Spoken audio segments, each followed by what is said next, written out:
Hey guys, let's do a speed test between the new iPhone Air and the iPhone 12 Pro Max, which was released 5 years ago. On the top, we have the iPhone Air, and on the bottom, we have the 12 Pro Max. Let's start with the boot up test. The 12 Pro Max has Apple's A14 chip with 6GB of RAM, whereas the iPhone Air has Apple's A19 Pro chip with 12GB of RAM. So the iPhone Air booted up 12 seconds faster than the 12 Pro Max. Next, let's run Geekbench 6 to compare the CPU performance.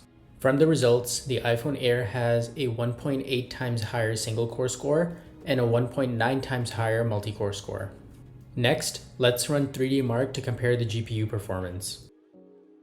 As the test begins, we can see that the iPhone Air is hovering between 25 to 30 frames per second, whereas the 12 Pro Max is struggling quite a bit and is around 10 frames per second. And as we near completion, we can see that the 12 Pro Max is still hovering around 10 frames per second, whereas the iPhone Air drops to around 15 frames per second. Based on the final results, the iPhone Air scores 2 times higher than the iPhone 12 Pro Max.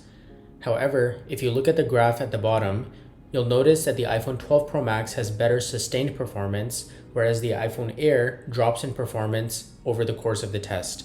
Therefore, even though the iPhone Air has really high peak performance, it's not able to sustain that over long periods of time. And that really just comes down to the design differences between the 12 Pro Max and the Air. As you can see, the Air is the thinnest iPhone ever made, so Apple pushed the processor and all of the major components up to the plateau at the top. And so that was a quick speed test between the iPhone Air and the 12 Pro Max. Do you think it's worth the upgrade? Let me know in the comments. As always, thank you so much for watching.